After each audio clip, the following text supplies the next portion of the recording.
Welcome everybody to a special new series I am thrilled to be releasing on LinkedIn called the Entrepreneurial Chair. Throughout this serial, my goal is to provide you with intimate and authentic conversation with trailblazing entrepreneurs that are shaping the business scene in Austin.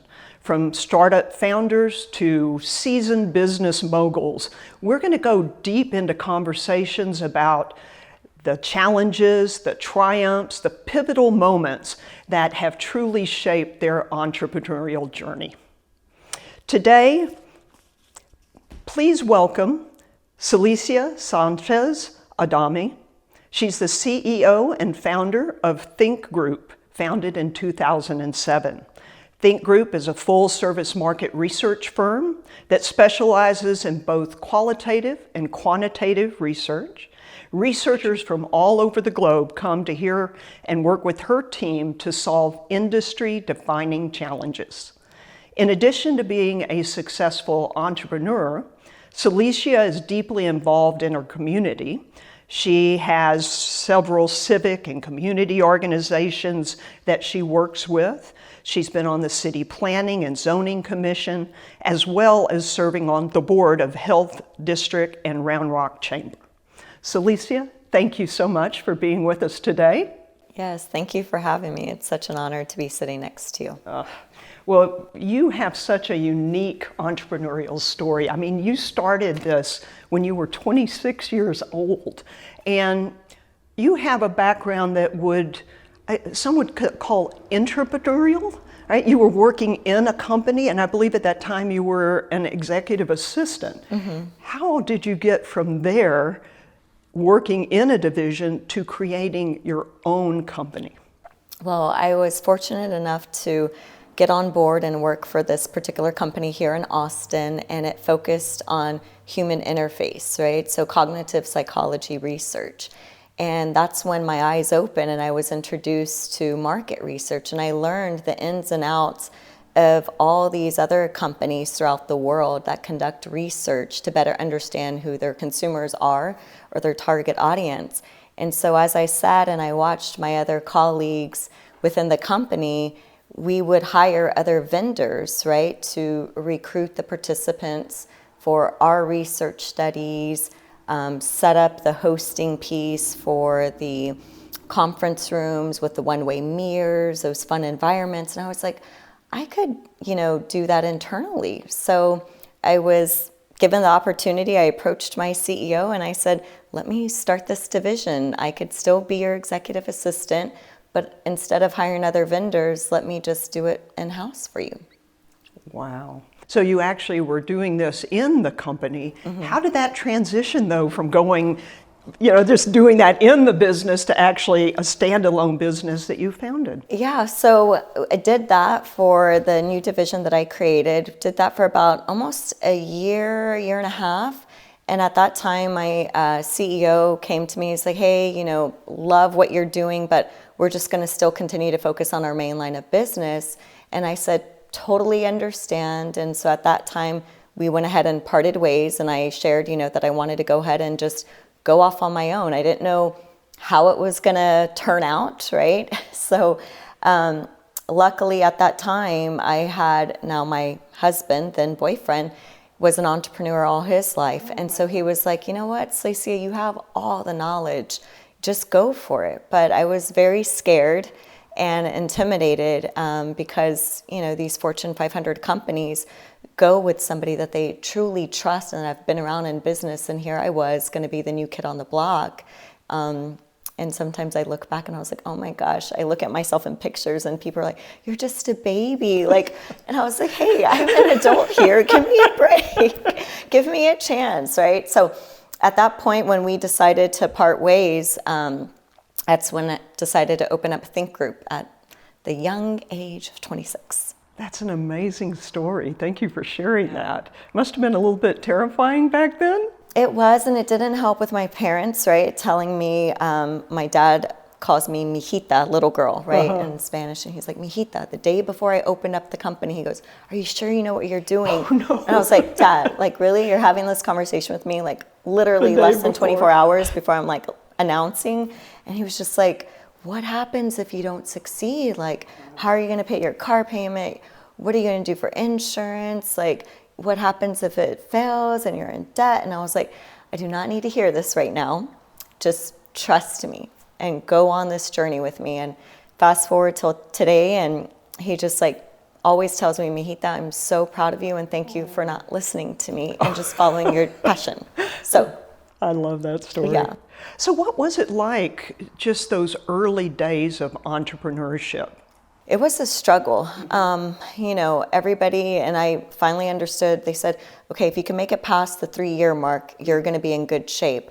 But there were times where I'm just like, okay, do I go back to, getting another full-time job? I didn't know when I was going to get my next client, but I was like, if I could continue to push myself, right? Stay grounded, continue to do the work that I know I could do with my company and my team, it will pay off. And my husband, was a definitely firm believer, and he was like, Selicia, you got this. And sometimes in life, right, we need that extra, push from somebody else who sees something in us. And that's what he saw in me, and I thank him all the time, because had it not been for him, I could have and probably would have given up during those 3 years, because there were some times I didn't know if I was going to be able to keep on the lights. Wow. It is true. You have to have that support, because it's hard what we do, correct? It is. It's not an easy task. That's but great. it's definitely worth the journey and all the excitement that it comes with it. What do you think motivated you to start your own company? I didn't see anybody in my family or in my circle of friends that were entrepreneurs. Mm-hmm. And I was always driven by succeeding in something that I was passionate about. Mm. And I give a lot of credit to my mother, who I'm sure we'll talk about her later at some point. But, she had a nonprofit organization that she founded called the Round Rock Ballet Folklorico. So to me, that was kind of like her own entrepreneurial journey now that I look back at it, because she started that at 1989. And so I saw the passion and the love that she had for her nonprofit. And so I was like, I want something like that for myself, right? I know and I feel I could provide really good quality in the research world and be able to help these Fortune 500 companies be successful. And so that, I think, was another reason that really just fueled my passion to really want to succeed. That is great. When we first met, and we've known each other for a little while, you shared a story of what I would say true resilience and perseverance. So, in your entrepreneurial world, you've shown, that ability to just push through. Would you mind sharing just what happened in your childhood and how that influenced you as a person? Yeah. So when I was 11, I was training for the Junior Olympics, and had really fast times, and I was going to go compete. And my brother was my coach, right, on the side, along with my coach in elementary.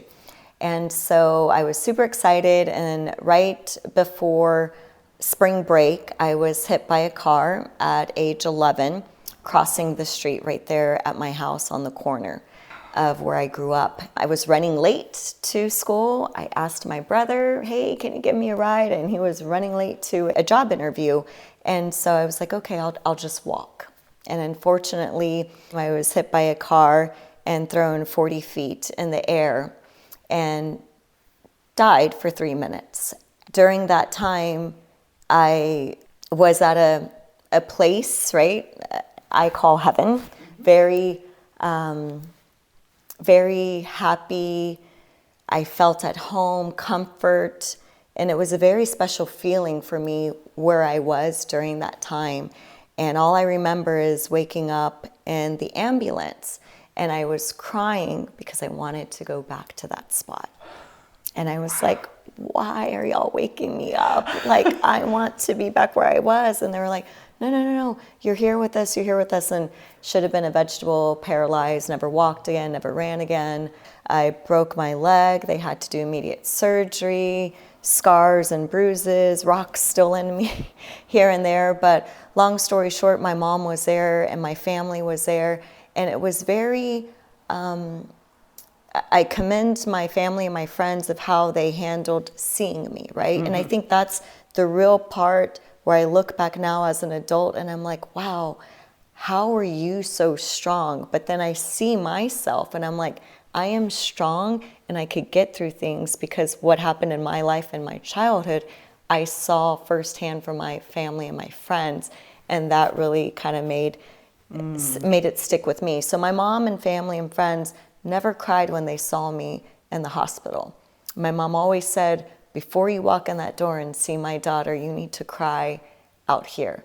Because when she sees you, she needs to feel, you know, that she's going to get through this. She needs to feel safe and that everything's going to be okay. And she needs that strength from us. Wow. So that gave you a lot of inner strength and good examples of, in business and life, how that would be. And now I understand that you're running. Yes. And dancing. Is that a passion of yours? Absolutely. And it kind of goes back to when my mom started her dance group, the Round Rock Ballet Folklorico, back in 1989. I was able to join with her organization. Unfortunately, I didn't want to dance at first, which my mom was like, why not? Don't you love it? I'm the instructor. And I was like, I'm not interested, Mom. But at any rate, it turned my my passion around, and I wanted to dance alongside with her and the other students. And so fast forward to today, I still am able to dance and teach and perform whenever I get a chance, right? On top of everything else that we have going on. Sure. But it's something that is in my heart in terms of the culture and the passion of Mexican folklorico dancing.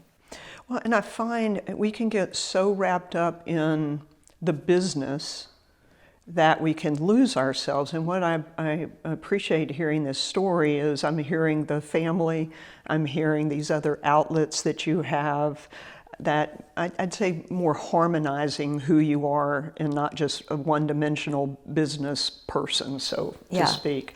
But I do want to jump onto that a little bit because you do a lot for your community. You've been in the Round Rock community a long time. You've been on boards. Tell me a little bit about what, you know, basically what's your biggest hope for the future of Round Rock? And because you're giving in that way, what do you hope that to achieve?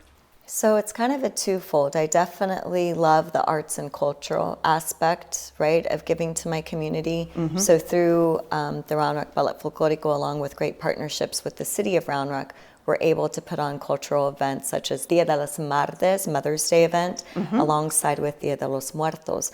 So for the arts and culture piece, I'm excited for that to continue to grow and to just educate people, right? Bring other cultures in because we are all so intertwined through our different countries and cultures that it's such a blessing to see how we could all come in and celebrate one another's culture, right? And then in terms of the boards that I serve on, I'm very passionate being an entrepreneur is how do I help the next generation? How can I help somebody who they could at least see me, right? A young girl or a young boy to see me doing something and say, hey, I could be like that individual. She looks like me, she sounds like me, she dresses like me.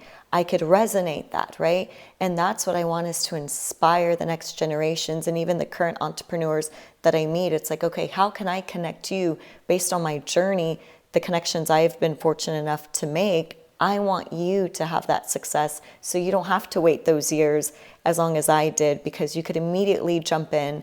And so wherever I can make a partnership or a relationship, that's what I want to do. And that's what I think is, ignites me, right? I wake up every morning and yes, I do running. I have my little son, Rio, who keeps me entertained and my husband and my family. But then the other passion is just giving back because when I went through that childhood experience of getting hit by a car, it really changed my outlook on life. And I just want to be able to give back to others and spend my time wisely.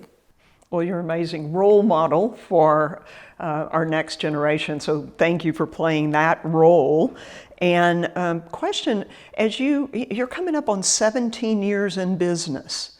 When you think about that, that's got to be amazing. So how has Think Group evolved since its inception, and what are some of the key milestones, things you're proud of in those 17 years? You know, looking back in 2007, when I first started Think Group, we only had what we call 2 focus group rooms, right? Okay. And so fast forward, after about 5 years, I needed to grow. So we expanded, and now we have 4 focus group rooms because I had so many clients coming to me wanting to book projects with me, and I didn't have the room to accommodate. And then they were like, can you do it nationwide? Can you do this stuff nationwide for us? Can you recruit for our researchers? And I was like, absolutely. So we've grown our database nationwide. Any company, startup, Fortune 500 company wants to come and say, hey, I need to speak to these types of individuals to better understand the market, right? We're able to assess, and what I'm excited about is working with other countries, right? So other countries are coming in to Austin especially, right? Because the growth and the different talent and startups, and also too headquarters are coming here, and they want to be a part of that excitement. And so the fact that I get to work with other global companies in other countries is exciting. And some of the other things I look back is, just like everybody else, right, is surviving COVID. And everybody told me, they were like, Selicia, so I know you do in-person research on top of all different, you know, we do online research and all these other types, but do you feel like you're going to go out of business? And I said, you know what, I'll tell you this, I don't, because the company that thinks that they no longer have to talk to humans is a company that is going to fall behind, and somebody else is going to step up and take over. I said, it depends on the type of methodology or what you're trying to understand. And yes, online research does help, but the human interaction, just like you and I are having, and I get to look at you and I get to understand you and I could feel your passion with your body language, that right there is priceless. And so those are the things that I'm excited, is that we've been able to succeed and survive over COVID. And then right now, I think we're just on the tipping ice to really start doing even bigger and better things. How exciting. So what have you found most fulfilling or rewarding in this entrepreneurial life that you've lived? It's being able to provide for others, right? And I really had a lot of respect during COVID. You know, I felt honestly like a failure because I never had to furlough somebody or cut somebody's hours. And it really struck me and it hit home. And so now that I'm able to survive and be able to provide an opportunity for my staff and my teammates, that's what makes me passionate about being an entrepreneur, is that I'm able to provide something where they love doing and they could make a difference. That's beautiful. Thank you. Well, I'd like to end each conversation with a couple of questions. So the first one is, what do you believe makes a successful entrepreneur? So what authentically makes a successful entrepreneur? What we call it's ganas, right, in Spanish. And ganas is like, you have to have that drive, that passion, that motivation, that fire inside you in order to go through that journey. Because being an entrepreneur, it's not easy. I mean, there's lots of ups and downs and roller coasters, and sometimes you have to learn and understand, okay, when do I turn it off, right? When do I have to say, enough, I need to be present and somewhere else? So I think ganas, right, that passion, that fuel is what makes an entrepreneur. Beautiful. And the second is, how do you define success as an entrepreneur? It's really about how that individual defines, because we could all define it, differently, right? But for me, it's about being able to wake up every day and to make a difference. And if you could continue to make a difference within your company and the clients you work with, that's success. Well, you are definitely making a difference by being a role model, being involved in the community, the cultural ambassador. It's just beautiful to speak with you today, and I want to thank you for taking time to be on the Entrepreneur's Chair. Oh, such a journey. Thank you so much for having me, Elizabeth. I really appreciate it. Thank you.